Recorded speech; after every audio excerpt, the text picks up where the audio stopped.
Hello everyone, welcome to G centric. तो guys आज हम लोग शुरुआत करने वाले हैं नए चैप्टर की जिसका नाम है मॉसफेट। सो दोस्तों, this is the last chapter of electronic devices. तो इस सब्जेक्ट का आखिरी चैप्टर है, तो बढ़िया तरीके से पढ़ते हैं इसको गाइज। सबसे पहले हम एक बात करते हैं कि ये सब्जेक्ट समझना कितना ज़्यादा ज़रूरी है। तो बेसिकली अगर हम पुराने सभी पेपर्स को एनालाइज करें तो लास्ट 10 इयर्स के एनालिसिस के बेसिस पर हम एक बात बोल सकते हैं कि ऑलमोस्ट एवरी ईयर इस चैप्टर से क्वेश्चन पूछे जाते हैं। So this chapter is actually very important one.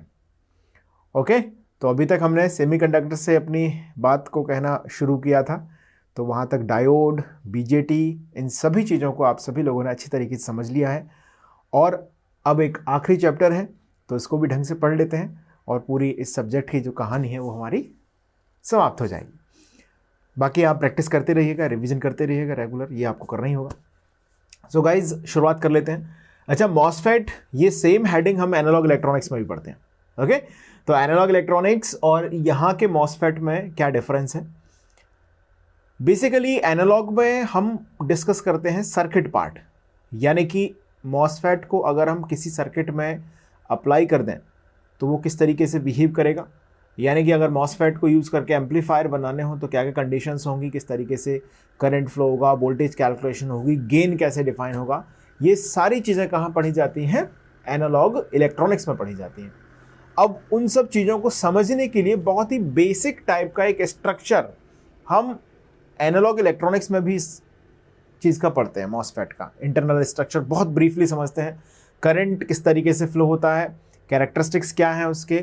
Okay, तो ये सभी चीज़ें हम एनालॉग इलेक्ट्रॉनिक्स में कवर करते हैं। तो अपार्ट फ्रॉम दैट यहाँ पर हम क्या पढ़ने वाले हैं। ओके, तो यहाँ पर हम थोड़ी सी और इसका डेप्थ एनालिसिस करेंगे, यानी कि जो मॉसफेट के अंदर 3 कंपोनेंट हैं, शुरुआत के 3, मेटल, ऑक्साइड, सेमीकंडक्टर, इन तीनों का बहुत रोल है। तो इन तीनों से जितनी भी इंपॉर्टेंट चीज़ें एसोसिएटेड हैं उन सभी का डिस्कशन होगा इस सब्जेक्ट में। ओके, तो मेनली हमारा डिस्कशन किसके अराउंड होने वाला है। तो गाइस, सबसे इंपॉर्टेंट डिस्कशन हमारा होने वाला है मॉस के अराउंड। तो मॉस में 3 चीज़ें हैं एज यूजुअल, आप जानते ही हैं, फिर भी दिस इज़ द मेटल सबसे ऊपर, और उसके बाद लगा होता है ऑक्साइड, और सबसे आखिरी में लगा होता है सेमी कंडक्टर। अब सेमी कंडक्टर के तौर पर हम यहाँ पर यूज़ कर सकते हैं एन टाइप को या फिर पी टाइप को। तो ये जो पूरा मॉस स्ट्रक्चर हमारा है वो उसकी पूरी मैकेनिज्म क्या है, उसके अंदर किस तरीके से चैनल क्रिएट होगा और कौन कौन सी स्पेसिफिक पूरी इसकी इंटरनल जो स्टडी है वो किस तरीके से जाएगी, ये हमारा इस चैप्टर में मोटिवेशन होगा according to the EDC. Understood. तो ये बहुत इंपॉर्टेंट चैप्टर है, तो चलिए शुरुआत कर लेते हैं, ज़्यादा समय इसमें हम वेस्ट ही नहीं करते। तो मेटल, ऑक्साइड, सेमीकंडक्टर। तो सबसे पहले अगर हम थोड़ा सा जानें, जैसा कि आप एनालॉग में भी पढ़ते हैं, इसका स्ट्रक्चर इस तरीके से होता है। जैसे हमने एक सबस्ट्रेट लिया, बॉडी, सपोज वो बॉडी हमने किसी specific type of semiconductor, for example मैंने कंसिडर किया कि वो पी टाइप है। ओके, ये हमने सबस्ट्रेट कैसा ले लिया, पी। तो यहाँ पर 2 अलग डोपिंग के जो मटेरियल्स हैं, जैसे कि आप कह सकते हैं अगर ये पी है तो ये N+, यहाँ पर डोप कराए जाएंगे, और इसके ऊपर होगा एक ऑक्साइड लेयर, और सबसे ऊपर होगा, ऑक्साइड लेयर थिन होता है तो I am just trying to draw it to be thin, और सबसे ऊपर होगा दोस्तों मेटलिक लेयर लाइक दिस। तो ये हो गया आपका सबसे ऊपर मेटल, और ये हो गया ऑक्साइड, और ये है ही आपका सेमीकंडक्टर। तो ये स्ट्रक्चर है मॉस। और यहाँ ये जो जगह दिख रही है ना आपको, ये रीजन है, इसका नाम है सोर्स, इस रीजन का नाम है ड्रेन, और इस रीजन का नाम है gate. So this is gate, this is source, and that one is called drain. Understood? अब यहां पर किस तरीके से करंट फ्लो होगा तो उसके बारे में आप जानते हैं कि यहां पर बनता है एक चैनल फॉर्मेशन होगा और उस चैनल में, या हम इसे बोल सकते हैं this is called inverted region. Okay, एक यहां पर क्या होगा बोलो, एक इन्वर्टेड रीजन क्रिएट होगा जिसे हम बोल सकते हैं चैनल, और चैनल के थ्रू चार्ज कैरियर्स का फ्लो होगा फ्रॉम सोर्स टू ड्रेन. और एज अकॉर्डिंग जो एनालॉग इलेक्ट्रॉनिक्स में आप पढ़ते हैं तो वहां पर पूरी सारी चीजें हम अलग तरीके से डिस्कस करते हैं. अलग तरीके से मतलब क्या है कि वहां पर ये सब चैनल वैनल क्रिएशन बहुत शॉर्टकट में बता के आगे बढ़ जाते हैं और मेन मुद्दे की बातें वहां पर सर्किट की जाती हैं. बट इस चैप्टर में हम लोग यहाँ पर बात करेंगे इन तीनों के बारे में, यानी कि चैनल कैसे बनेगा. ओके, मेटल ऑक्साइड सेमीकंडक्टर में क्या क्या इनके अपने अपने कैरेक्टरिस्टिक्स हैं, रोल्स हैं. ओके, सो ये सब चीज़ें हम पढ़ने वाले हैं. तो इसको चाहो तो आप नोट कर लें, इसको ड्रॉ कर लें, चाहें तो आप लिख लीजिएगा सभी लोग. Noted? Okay, so let us discuss the structure. अब यहां पर पूरा डिस्कशन किसके अबाउट होने वाला है, मॉस के बारे में. So let's make the first heading MOS structure analysis. अब हम अभी इसको हम पढ़ेंगे मेनली दो सिचुएशन में. मैं यहां पर सबसे पहले बात कर रहा हूं किसकी, पी टाइप की. अभी पूरा डिस्कशन किस पे चलेगा, पी टाइप पे. यानी कि पी टाइप क्या, देखो ध्यान दो, हमारे पास यहां पर सेमीकंडक्टर है. अब ये जो सेमीकंडक्टर जो सबस्ट्रेट है बॉडी, वो एन टाइप भी हो सकता है और पी टाइप भी हो सकता है. तो अभी मैं सारा डिस्कशन किसके अबाउट करने वाला हूं, पी टाइप के बारे में. ओके, तो यहां लिख दिया हमने पी टाइप. तो सबसे पहले बात कर लेते हैं किसकी, equilibrium. As you all know what is equilibrium. Under equilibrium condition, equilibrium का मतलब है कि जब कोई सप्लाई यहां पर कनेक्टेड नहीं होगी तो उस स्थिति में मॉस स्ट्रक्चर कैसे बिहेव करेगा. अंडरस्टूड? तो अब हम यूजुअली क्या करेंगे, इसको हॉरिजॉन्टली यहां पर ड्रॉ करेंगे. जैसे मान लीजिए अगर ऐसे ड्रॉ करना है तो हम इस तरीके से इसको ड्रॉ कर देंगे. ऐसे ये बनाया पूरा एक, और यहां पर इनमें सेपरेशन कर दिया हमने. जैसे ये लेयर हो गई आपकी मेटल की. ओके, ये मान लीजिए हो गई लेयर मेटल की, और ये हो गया ऑक्साइड का सबस्ट्रेट, और ये बचा हुआ हो गया सेमीकंडक्टर. यानी कि अब मॉस का स्ट्रक्चर जो है ना हम लोग ऐसे ड्रॉ करेंगे रादर देन एनालॉग जहां पर हम इसको ऐसे ड्रॉ करते थे. ओके, अब यहां पर इस चैप्टर में कैसे ड्रॉ किया जाएगा, इस तरीके से ड्रॉ किया जाएगा, metal oxide semi conductor. Understood? चलिए, तो सबसे पहले हम बात करते हैं इक्विलिब्रियम कंडीशन की. तो इक्विलिब्रियम कंडीशन को थोड़ा आसान समझने के लिए, आसानी से हमें समझ में आए, उसके लिए सबसे पहले हम क्या करते हैं, यहां पर दो पार्ट में इसको लिख लेते हैं. क्या लिखेंगे, बिफोर ज्वाइनिंग. मैं अब इसमें एनर्जी बैंड डायग्राम बता रहा हूं आपको. तो हेडिंग कर लीजिए एनर्जी बैंड डायग्राम. हेडिंग कीजिए फर्स्ट इसके अंदर इक्विलिब्रियम में energy band diagram. Energy band diagram. अब इसमें फर्स्ट पार्ट लिख लीजिएगा बिफोर ज्वाइनिंग. अच्छा, बिफोर ज्वाइनिंग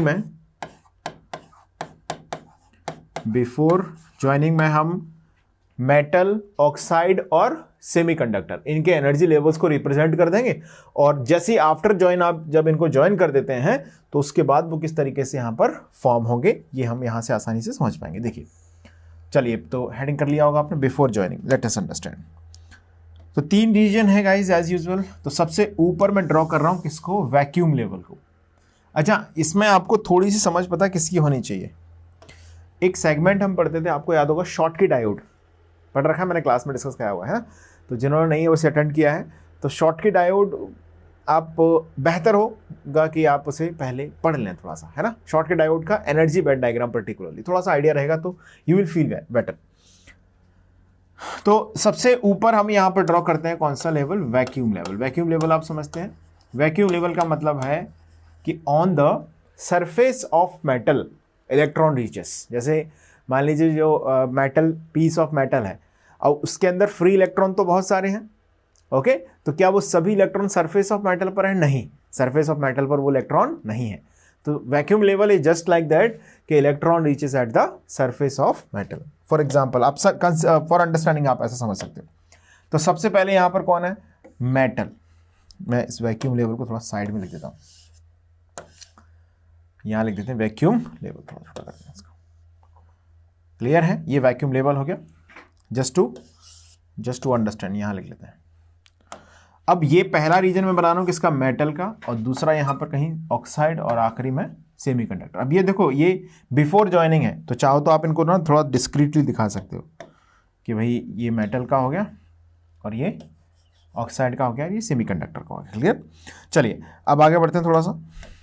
नेक्स्ट इसमें हम एनर्जी लेवल्स डिफाइन करेंगे। तो जैसे मेटल में हम डिफाइन करते हैं, तो वैक्यूम के बाद सीधा क्या होगा, इलेक्ट्रॉन का जो एनर्जी लेवल है वो। तो एनर्जी लेवल का जो डिफरेंस है between electron and electron energy level and the vacuum level, इसको हम कैसे डिफाइन करते हैं, ऐसे इसको हम डिफाइन कर देते हैं किस तरीके से, ध्यान दीजिए, लाइक दिस। ओके, और इस एनर्जी लेवल को आप बोल देते हैं, this energy level is represented as phi m। Okay, तो this is the level of electron energy level, आप चाहो तो लिख देना।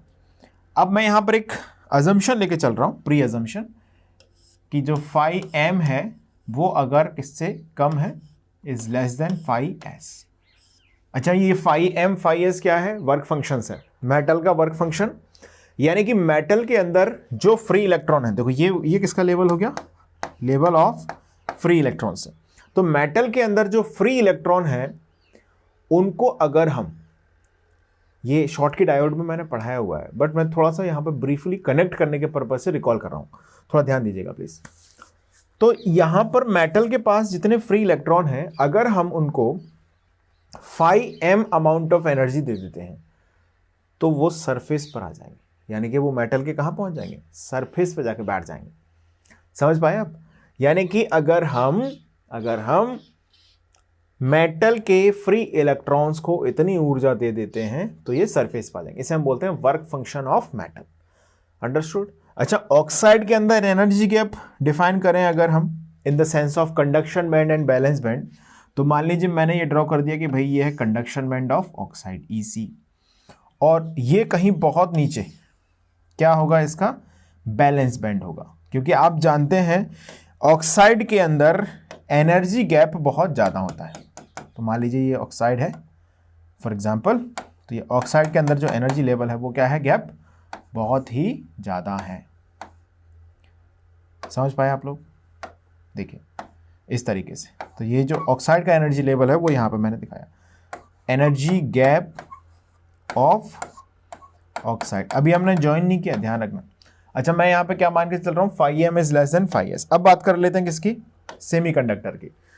इतना छाप लिया आपने, आगे बढ़ते हैं। अब मान लीजिए सेमीकंडक्टर की बात करें, तो सेमीकंडक्टर में हमने कहा ये EC लेवल है।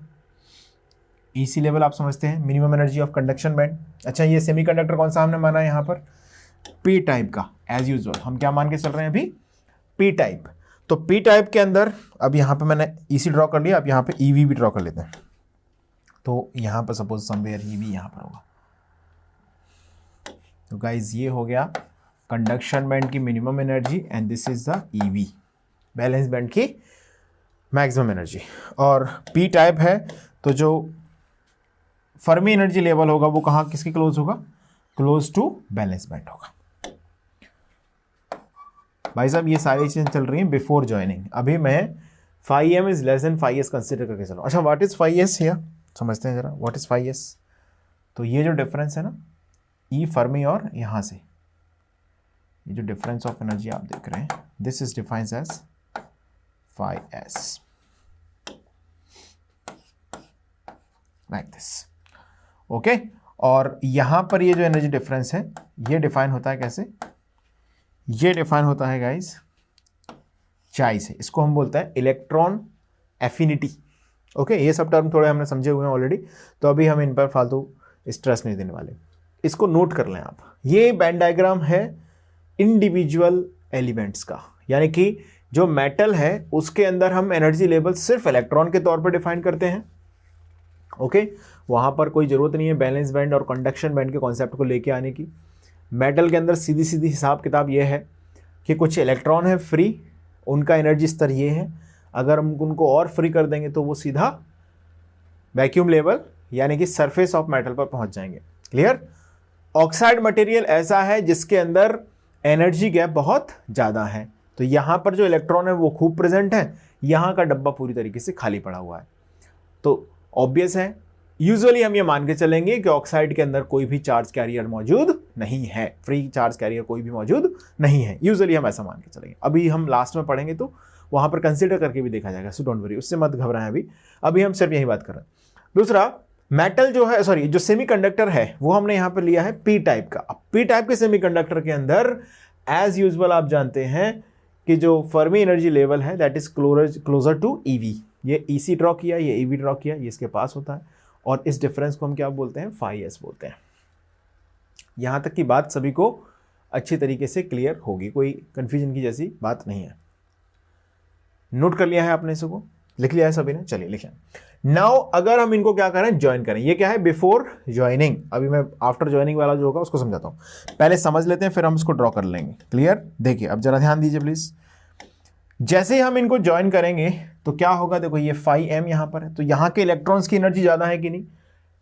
अरे अपर लेवल पर है ना ये, ऑब्वियसली, और ये कहाँ है, लोअर लेवल पर है। तो क्या जैसे ही आप ज्वाइन करते हैं यहाँ से इधर इलेक्ट्रॉन्स का फ्लो होना शुरू होगा कि नहीं होगा, ये बताओ? Yes, electron will flow from metal to semiconductor. अच्छा, ये कब होगा? जब हम phi M less than phi S मान चुके हैं। भाई साहब कुछ तो मानना था, तो phi M less than phi S मान लिया हमने, इसका अपोजिट भी मान के देखेंगे बाद में, डोंट वरी। ओके, तो एग्जैक्टली क्या होगा गाइस, बोलो? Free electron will start move from metal to semiconductor. पहले आप इसको लिखो, फिर मैं एक दो लाइनें लिखाता हूं। लिखो, लिख लिया? पहले ये लिख लिया, लिखे। As phi m is less than phi s, so after joining electron will flow from metal to semiconductor। तो मेटल से किस तरफ इलेक्ट्रॉन जाना शुरू कर देंगे गाइस? सेमीकंडक्टर की तरफ जाना शुरू कर देंगे। अच्छा, जहां से इलेक्ट्रॉन जाते हैं वहां इफेक्टिवली पॉजिटिव चार्ज, ओके, और जिधर इलेक्ट्रॉन पहुंचते हैं वहां इफेक्टिवली नेगेटिव चार्ज बढ़ जाता है। तो क्या हम ऐसा बोल सकते हैं कि यहां पर नेगेटिव चार्ज बढ़ना शुरू हो जाएगा? अभी ये मैं समझाने के लिए इसमें ड्रॉ कर रहा हूं, क्योंकि यहां पर तो अभी कनेक्ट ही नहीं है ना, बिफोर कनेक्टिंग है ये, बट समझने के लिए। तो यहां पर क्या इलेक्ट्रॉन बढ़ जाएंगे? यस। तो क्या हम ऐसा बोल सकते हैं, एक बात मैं बोल रहा हूं, आप कनेक्ट करना सही है कि नहीं, क्या हम ऐसा बोल सकते हैं कि ये हो जाएगा पॉजिटिव चार्ज रीजन? देखो मेटल के पास बहुत भर भर के इलेक्ट्रॉन है, इससे कोई टेंशन नहीं है कुछ इलेक्ट्रॉन जाने से, लेकिन क्या यहां इलेक्ट्रॉन आने से यहां का रीजन नेगेटिव हो गया? यस। तो हम ये बोल सकते हैं कि यहां पर एक इलेक्ट्रिक फील्ड इंड्यूस हो गया मेटल से सेमीकंडक्टर की तरफ। अभी आप भले ही इसको मत ड्रॉ करो, यहां पर कंफ्यूजन फैलेगा आपके लिए, लिख लीजिए, लिखिएगा, लिखिए। अभी आप उसमें डायग्राम में भले ही मत लिखें, उसको लिखें।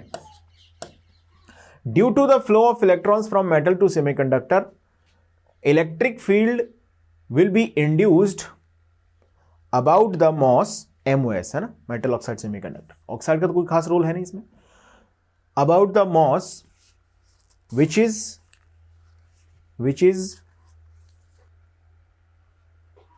is from metal to semiconductor, यानी कि किस दिशा में होगा भाई साहब? ये मेटल टू सेमीकंडक्टर की डायरेक्शन में ये इंड्यूस होगा। तो अब इसका मैं बैंड डायग्राम आपके लिए ड्रॉ कर देता हूं। तो after joining, let us draw the band diagram guys. After joining, अब जैसे ही हम इनको ज्वाइन करते हैं तो किस तरीके से बैंड डायग्राम यहां पर फॉर्म होगा, ध्यान दीजिए। ये बैंड डायग्राम सभी को समझ में आया होगा अच्छे तरीके से। अब हम जैसे इसको ज्वाइन करेंगे तो डेफिनेटली आप बोल सकते हैं कि इलेक्ट्रिक फील्ड जिधर आता है, तो क्या ये एनर्जी लेवल्स जो है, conduction band energy level, balance band energy level, क्या ये फील्ड की डायरेक्शन में राइज हो जाते हैं? यस। और एनर्जी गैप जो ऑक्साइड का है वो भी क्या होगा, फील्ड की डायरेक्शन में ही राइज होगा, बिल्कुल करेक्ट। पहली चीज। दूसरी चीज हमने यहां पर क्या माना है, इक्विलिब्रियम। इक्विलिब्रियम समझते हैं क्या है? Equilibrium means no supply is connected, यानी कि जब सप्लाई कनेक्टेड नहीं होती तो उस स्थिति में लिखेगा एट, यहां लिख लो, हेडिंग है ना आफ्टर जॉइनिंग, इसमें लिखो at equilibrium Fermi energy level will be represented with a horizontal line. तो फर्मी एनर्जी लेवल को मैं डायरेक्ट यहां पर EF ऐसे हॉरिजॉन्टल लाइन से रिप्रेजेंट कर रहा हूं directly. Metal to oxide to semiconductor, ये यहां से मॉस चल रहा है ना, ये इस तरीके से। तो ये जो रीजन है, मान लीजिए this is for oxide region, इधर मेटल है, इधर सेमीकंडक्टर। तो मैं ऑक्साइड के लिए ऐसे यहां पर ये डॉटेड लाइन शो करता हूं, ठीक है। और ये हो गई भाई साहब आपकी ऑक्साइड की बाउंड्री इधर वाली, समझ पाए? इसके इधर जाएंगे तो सेमीकंडक्टर का राज है, इधर मेटल का राज है, और इधर कौन है? ऑक्साइड जी बैठे हुए हैं। अंडरस्टूड यहां तक सभी को? चलिए अब आगे बढ़े, थोड़ा सा ध्यान दीजिए। हमने यहां पर कहा कि भाई जैसे ही मेटल से सेमीकंडक्टर की तरफ इलेक्ट्रॉन जाएंगे तो क्या यहां पर इलेक्ट्रिक फील्ड इंड्यूस हो जाएगा which is directed from metal to semiconductor, यानी कि in the direction of electric field. क्या यहां पर ऑक्साइड का जो बैंड डायग्राम है वो इस तरीके से जनरेट हो जाएगा? Yes, that's will be generated in the direction of like this. ये बैंड डायग्राम, बैंड इस तरीके से बैंड हो जाता है ना जब उस जिस डायरेक्शन में फील्ड आता है। ओके, अब बात करते हैं किसकी? कंडक्शन बैंड और बैलेंस बैंड। तो क्या बिकॉज ऑफ इलेक्ट्रिक फील्ड क्या ये जो सेमीकंडक्टर का EC लेवल है वो भी डायरेक्शन ऑफ इलेक्ट्रिक फील्ड में राइज होगा? बिल्कुल। और EV लेवल भी कहां से राइज होगा? डायरेक्शन ऑफ इलेक्ट्रिक फील्ड में राइज होगा। यानी कि अबाउट द जंक्शन क्या ये इस तरीके से आएगा? देखिए, मान लीजिए यहां से शुरू कर देते हैं इसको, इस तरीके से। ओके, तो यहां पर आप चाहे तो उसको as a thick line show कर सकते हैं। ये किसका लेवल हो गया? EC का। और ये कहां तक आएगा? जहां तक डिप्लीशन लेयर होगी, यहां तक। और ये EV लेवल कहां तक आएगा? Like this. कोई दूसरा कलर इसमें यूज कर लेते हैं गाइस। हाँ, तो EV लेवल यहां पर कहां से आएगा? इस तरीके से। मैं इसको थिक लाइन से ही शो कर दूंगा, थोड़ा सा दिखेगा भी आपको। इसको ऐसा करते हैं, मिटा देते हैं, दोबारा बना देंगे भाई। देखिए, तो ये बना आपका EC लेवल लाइक दिस। और यहां से क्या बन जाएगा? यहां से आपका बन जाएगा गाइज EV लेवल। थोड़ा सा और घटिया हो गया, देखिए, कोशिश करते हैं सही बने। और इसके अहेड ये क्या होगा? No bending will be shown here like this. Clear है सभी को? तो ये हो गया आपका EV।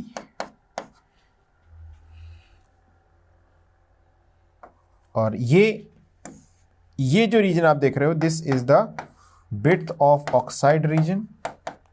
और ये जो रीजन आप देख रहे हो जहां इलेक्ट्रिक फील्ड बैंड कर रहा है EC लेवल और EV लेवल को, और ये हो गया आपका विड्थ ऑफ डिप्लीशन लेयर। इतना ड्रॉ कर लें आप पहले। लिख लिया सभी ने? Metal, oxide, semi conductor. तो इस तरीके से यहां पर क्या होगा? बैंड डायग्राम फॉर्म हो जाएगा आफ्टर द जॉइनिंग। तो जैसे ही आप इनको ज्वाइन करते हैं तो ये सभी जो एनर्जी लेवल हैं वो इस डायरेक्शन में क्या हो जाएंगे? फील्ड की डायरेक्शन में राइज हो जाएंगे। That simple as. लिख लें इसको, this is the band diagram after joining. Okay, ये बात यहां तक क्लियर है सभी को? चलिए अब बात करते हैं इसके चार्ज डेंसिटी प्लॉट की। तो पहले आप बैंड डायग्राम ये ड्रॉ कर ही लिया होगा आपने, थोड़ा सा लिख लेते हैं इसमें, फिर आगे बढ़ेंगे। लिखिए, due to electric field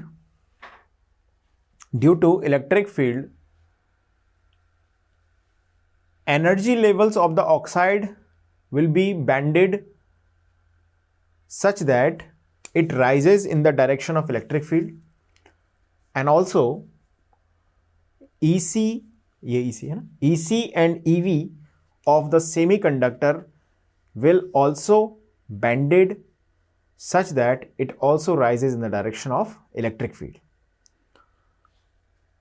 okay तो यहां पर ये इलेक्ट्रॉन्स के फ्लो होने की वजह से इस डायरेक्शन में किस तरीके से ये क्या हो गए, राइजेस हो गए और बेंड हो गए. अब हम आगे बढ़ते हैं इसमें. तो let's make the heading guys, charge density plot. अब हेडिंग कर लीजिए next,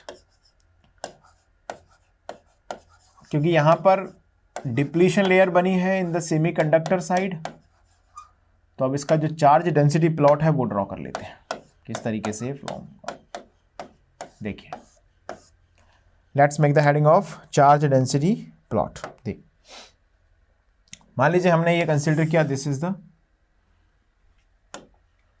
Fermi level of energy, या एक जस्ट चार्ज डेंसिटी प्लॉट बना रहे हैं तो यहाँ पर एक्सेस को ही ड्रॉ कर लेते हैं, एक्स इक्वल टू 0, वहीं से शुरू करते हैं. फर्मी लेवल की जरूरत नहीं है इसमें. देखिए सिंपल इसको रखते हैं, एक्सेस है ये. ओके एक्स इक्वल टू 0 से यहाँ पे चलते जाएंगे. तो ये हो गया मान लीजिए आपका डिप्लीशन लेयर, सॉरी ये हो गया ऑक्साइड का बिट, ये और इधर हो गया आपका सेमीकंडक्टर. बेसिकली ये हो गया मेटल, ये हो गया ऑक्साइड और ये हो गया सेमीकंडक्टर. चार्ज डेंसिटी प्लॉट हमें बनाना, यानी कि कहां पर चार्जेस होंगे. अब हम ये मान के चल रहे हैं कि ऑक्साइड में चार्जेस क्या हैं, 0, यानी कि ऑक्साइड के खुद के चार्जेस कितने हैं, 0 हैं. अंडरस्टूड. चार्ज डेंसिटी प्लॉट जब हम ड्रॉ करते हैं तो जहां डिप्लीशन लेयर फॉर्म होती है वहां चार्ज डेंसिटी कैसे डिफाइन होती है, charge of electron that is Q, उसे Q लिख सकते हैं. ओके और सेमीकंडक्टर साइड है तो एक्सेप्टर इंप्योरिटी को अगर मल्टीप्लाई करते हैं चार्ज ऑफ इलेक्ट्रॉन तो यहाँ का चार्ज आ जाएगा, कितना चार्ज यहाँ पर होगा. ओके इलेक्ट्रिक फील्ड इस डायरेक्शन में है तो डेफिनेटली यहाँ पर क्या होगा, डिप्लीशन लेयर के अंदर जो इमोबाइल आयंस है वो एक्यूमुलेट हुए होंगे. तो डेफिनेटली हम यहाँ पर डिफाइन कर सकते हैं लाइक दिस. ये इसकी विड्थ आपने कंसिडर कर ली कुछ है XD. ओके और यहां पर चार्ज कितना होगा इस पॉइंट पर, इस पॉइंट पर चार्ज होगा -Q into N of acceptor. Okay तो ये हो गया चार्ज डेंसिटी. अब देखिए ओवरऑल न्यूट्रलाइजेस है और ऑक्साइड में कोई चार्ज है नहीं, तो डेफिनेटली मेटल साइड में क्या होगा, एक इंपल्स आएगा. ये चार्ज डेंसिटी प्लॉट अगर आपको समझ में आता है तो अच्छा है, नहीं आ रहा है तो आपको क्या करना है, शॉटकी डायोड पढ़ना होगा थोड़ा सा. शॉटकी डायोड के टाइम पे मैंने ये सब ज़्यादा डिटेल में वहाँ पर डिस्कस किया हुआ है. तो ये होगा आपका इम्पल्स यहाँ पर. तो इस इम्पल्स का एरिया कितना होगा, पॉजिटिव एरिया है इम्पल्स का, जितना चार्ज यहाँ पर आएगा इस QNA इंटू XD रीजन में क्या उतना ही चार्ज वहाँ पर आएगा. तो यहाँ पर चार्ज कितना है, इस शेडेड रीजन में जितना चार्ज है तो जो कि QNA इंटू XD है, तो यहाँ पर इसका एरिया क्या हो जाएगा, प्लस QNA XD. यहां पर जो भी हम डिस्कस कर रहे हैं बेसिकली वो हम शॉर्ट के डायोड में ऑलरेडी पढ़ चुके हैं. तब भी आपको थोड़ी संतुष्टि रहे इसके लिए मैं हल्का फुल्का एक्सप्लेनेशन दे देता हूं. देखो जरा ध्यान दो, शुरुआत से ब्रीफली समझते हैं. हमने कहा हम एनर्जी बैंड डायग्राम ड्रॉ कर रहे हैं under the condition of equilibrium. MOS structure है जिसमें हमने पी टाइप इसे कंसिडर किया है. तो मेटल ऑक्साइड सेमीकंडक्टर, सेमीकंडक्टर कौन सा लिया हमने, पी टाइप लिया. अभी हमने पी टाइप लिया, एन टाइप का भी समझेंगे बाद में, डोंट वरी. अभी जरा ध्यान दीजिएगा बस. तो एनर्जी बैंड डायग्राम कैसे ड्रॉ करते हैं हम, मेटल साइड का एनर्जी लेवल, ऑक्साइड का और सेमीकंडक्टर का, और जैसे ये मिलेंगे तो नया एक कॉमन एनर्जी लेवल फॉर्म होगा और कॉमन डायग्राम वहां पर बन जाएगा. क्लियर है. चलिए तो हमने एक कंडीशन मान के चल रहे हैं कि φm is less than φs. अच्छा φm φs क्या होते हैं, वर्क फंक्शन होते हैं. मेटल का वर्क फंक्शन, सेमीकंडक्टर का वर्क फंक्शन φs. शॉर्ट के डायोड जिन्होंने पढ़ रखा है वो जानते हैं ये सब. यहां वही पढ़ने लग जाएंगे तो फिर नया नहीं पढ़ पाएंगे, है ना. देखिए तो ये हो गया एनर्जी डिफरेंस, जहां से हमने मेटल से हमने डिफाइन किया इसको, यहां से यहां तक. ओके φm, और ये हो गया इसका EC से लेके EF तक, दैट इज कॉल्ड φs. तो अगर हमने φm is less than φs माना है, यानी कि इसका एनर्जी लेवल ऊपर होगा, तो ऑब्वियस है कि ये हाई एनर्जी इलेक्ट्रॉन है वो इधर जाएंगे टुवर्ड्स द सेमीकंडक्टर साइड. तो सेमीकंडक्टर साइड जब इलेक्ट्रॉन्स जाएंगे तो यहाँ पर नेगेटिव बन जाएगा और यहाँ पर कंपैरेटिवली क्या हो जाएगा, पॉजिटिव हो जाएगा. तो आप जानते हैं इस स्थिति में इलेक्ट्रिक फील्ड इंड्यूस होगा in the direction of metal to semiconductor. तो मेटल से सेमीकंडक्टर की तरफ यहां पर इलेक्ट्रिक फील्ड आएगा और एनर्जी लेवल्स जो होते हैं वो इलेक्ट्रिक फील्ड की डायरेक्शन में राइजेस होते हैं। तो यहां पर जो ऑक्साइड का एनर्जी लेवल है ये Eg जिसको हमने ड्रॉ किया है, जैसे Eg ऑफ ऑक्साइड जिसको ड्रॉ किया है, तो वो एनर्जी लेवल यहां से लेकर यहां तक है, होगा कि नहीं ये बोलो। तो यहां से यहां तक का जो एनर्जी लेवल है गाइस, ये जो एनर्जी लेवल आप देख पा रहे हैं इधर, ये भी राइजेस अप हो जाएगा। देखो वही किया गया है, ऑक्साइड के अंदर ये राइजेस अप हो गया, दोनों तरफ हल्का सा टिल्टेड बनाया गया जानबूझ के ये, ओके। और साथ में क्या यहां पर नेगेटिव आयन आ चुके हैं? बिल्कुल। तो नेगेटिव आयन क्रिएट हो चुके हैं कुल मिला के। अच्छा, नेगेटिव आयन क्रिएट कैसे हुए ये समझना है क्या? देखिए, पी टाइप सेमीकंडक्टर इधर है, तो पी टाइप सेमीकंडक्टर का अगर आप बॉक्स बनाते हैं तो कैसा बनाया जाता है? पी टाइप सेमीकंडक्टर बनाया जाता है कुछ इस तरीके से। बहुत सारी चीज़ें हैं जो एक बार में रिकॉल करी जाएंगी तो कुछ नहीं होगा, आगे ही नहीं बढ़ पाएंगे, है ना। तो मैं अवॉइड करता हूँ। खैर, मुझे लग रहा है कि शायद कुछ कन्फ्यूजन रह रहा हो। यहाँ से इलेक्ट्रॉन पहुँचा, मेटल से इलेक्ट्रॉन पहुँचा, इलेक्ट्रॉन पहुँचा, इलेक्ट्रॉन पहुँचा, तो ये सब सरेंडर हो गए, holes.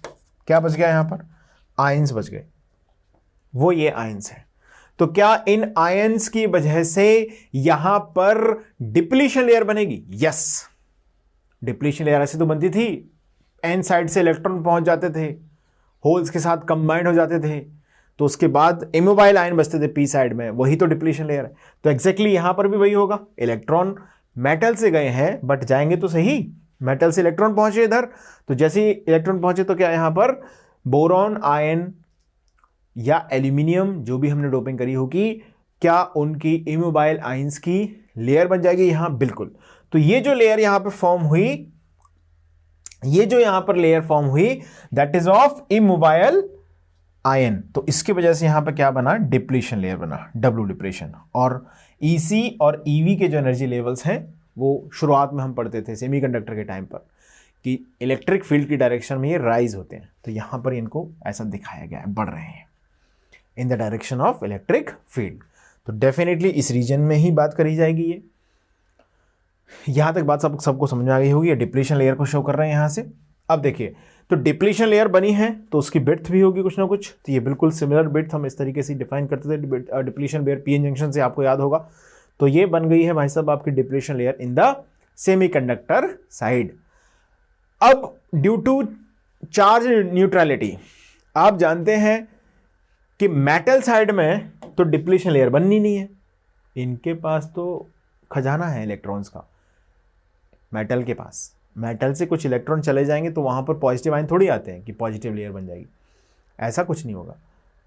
But actually charge neutrality has to be maintained. अरे भाई, कुछ इलेक्ट्रॉन गए हैं तो मेटल के पास बहुत ज्यादा इलेक्ट्रॉन है, तो किसी पर्टिकुलर रीजन में बहुत कम नैरो, हम बहुत कम बिट्स, हम बोल सकते हैं कि जस्ट लाइक कि इंपल्सिव बिट्स में यहां पर पॉजिटिव आयंस की लेयर क्रिएट हो जाएगी। तो वो जो पॉजिटिव आयंस की लेयर है वो किससे शो करी जाती है? इम्पल्स से।